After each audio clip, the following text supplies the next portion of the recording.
नमस्कार। आज देश की तमाम फटाफट खबरों में आपका स्वागत है। अयोध्या में शुक्रवार को भव्य एवं दिव्य दीपोत्सव मनाया जाना है। आज अयोध्या में 5,51,000 दिए जलाए जाएंगे। अपने ही विश्व रिकॉर्ड को अयोध्या फिर से तोड़ेगा। अद्भुत सरयू आरती का आयोजन होगा। अयोध्या की जनता इस आयोजन को लेकर काफी उत्साहित है। इसमें शामिल होने के लिए देश भर के लोग आए हैं। भव्य दीपोत्सव की तैयारी में अयोध्या नगरी दुल्हन की तरह सजाई गई है। दिवाली का त्योहार करीब है और दिल्ली में कोरोना मामलों की संख्या रोजाना रिकॉर्ड तोड़ रही है। आलम यह है कि राजधानी में पहली बार एक दिन में 100 से ज्यादा लोगों की कोरोना की वजह से मौत हो गई। इसी बीच विशेषज्ञों का कहना है कि त्योहारों की वजह से बाजार की भीड़ भाड़ और ठहरा हुआ प्रदूषण दिल्ली में कोरोना के खतरे को और आगे बढ़ा सकता है। बराक ओबामा की नई किताब ए प्रोमिस्ड लैंड इन दिनों काफी चर्चा में है। पूर्व अमेरिकी राष्ट्रपति ने इससे पहले कई किताबें लिखी हैं, जिनमें dreams for my father, the audacity of hope और change we can believe in शामिल है। दिलचस्प बात यह है कि ओबामा की नई किताब में कांग्रेस के पूर्व अध्यक्ष और केरल के वायनाड से लोकसभा सांसद राहुल गांधी का जिक्र किया गया है।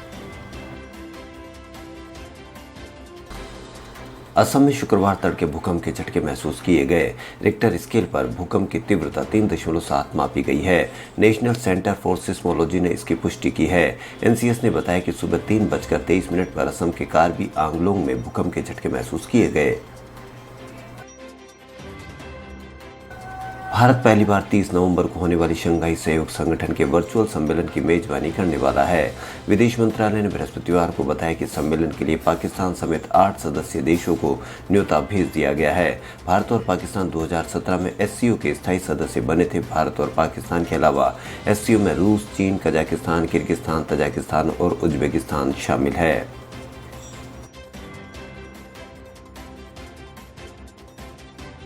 तेलंगाना हाईकोर्ट ने दिवाली से ठीक पहले बृहस्पतिवार को राज्य सरकार को फौरन आतिशबाजी पर रोक लगाने का निर्देश दिया है। हाईकोर्ट ने आतिशबाजी की बिक्री और पटाखों के इस्तेमाल पर पूरी तरह पाबंदी का आदेश देते हुए कहा कि इंसान की जिंदगी बेहद महत्वपूर्ण है, उसकी सुरक्षा की जानी चाहिए।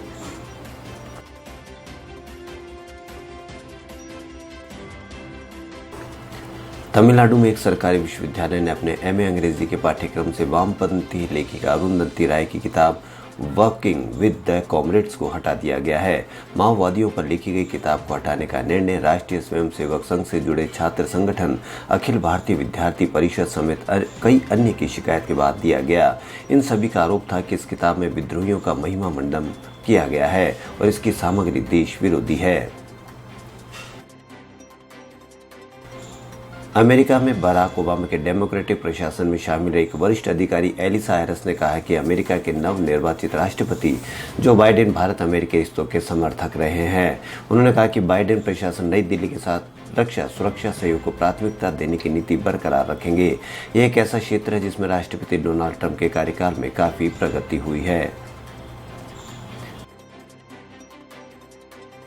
कोरोना महामारी के कारण देश की अर्थव्यवस्था का आकार चालू वित्त वर्ष की दूसरी तिमाही में 8.6% घट जाएगा।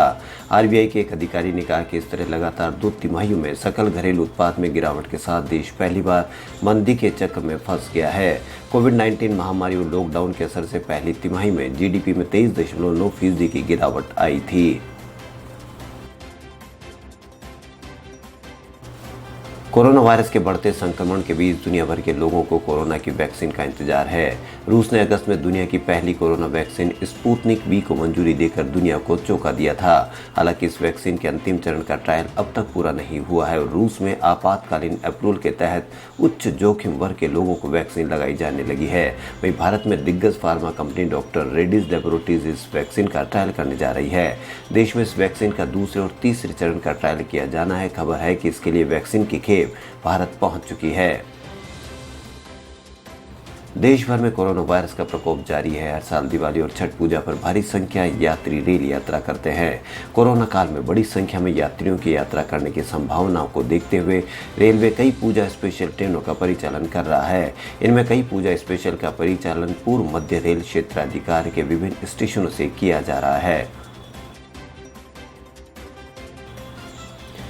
राजस्थान के सीएम अशोक गहलोत ने राजस्थान में आम आदमी को त्वरित न्याय दिलाने एवं अपराधों की रोकथाम के लिए अपनाए गए पुलिस नवाचारों का उल्लेख करते हुए पीएम नरेंद्र मोदी से अनुरोध किया कि अपराधों की रोकथाम के लिए विकसित की गई इस प्रभावी एवं संवेदनशील प्रणाली का लाभ अन्य राज्य भी ले सकते हैं। राजस्थान के 10 लाख से अधिक बेरोजगारों का रीट का इंतजार जल्दी खत्म हो सकता है। राजस्थान शिक्षक पात्रता परीक्षा रीट 2020 को लेकर सरकार ने पूरी तैयारी कर ली है, लेकिन रीट की प्रक्रिया शुरू करने के लिए इलेक्शन कमीशन की स्वीकृति का इंतजार है। केंद्र सरकार ने सेंट्रल विस्टा परियोजना के अंतिम चरण का ऐलान करते हुए कहा कि इसका निर्माण आज़ादी के 75वीं वर्षगांठ के उपलक्ष्य में अगस्त 2022 तक किया जाएगा। सरकार ने इसे मल्टी प्रोजेक्ट के लिए एक डिजाइन प्रतियोगिता की घोषणा करते हुए प्रोजेक्ट की समय रेखा और साइट स्थान का भी ऐलान किया है। परियोजना का अंतिम चरण नव भारत उद्यान होगा, जो राजधानी में पुराने किले के पास यमुना नदी के तट पर विकसित किया जाएगा। अंडे और सब्जियों के दाम बढ़ने से खुदरा मुद्रास्फीति अक्टूबर महीने में 6.5 साल के उच्चतम स्तर 7.61% पर पहुंच गई। ये स्तर रिजर्व बैंक के संतोषजनक दायरे से काफी ऊपर है। सरकार द्वारा बृहस्पतिवार को जारी उपभोक्ता मूल्य सूचकांक के ताजा आंकड़ों के अनुसार इससे एक माह पहले सितंबर 2020 में खुदरा मुद्रास्फीति 7.27% रही थी। वह एक साल पहले अक्टूबर 2019 में 4.62% थी। खबरों में फिलहाल इतना ही। यदि आपको हमारा चैनल पसंद आए तो लाइक, सब्सक्राइब और शेयर अवश्य करें। धन्यवाद।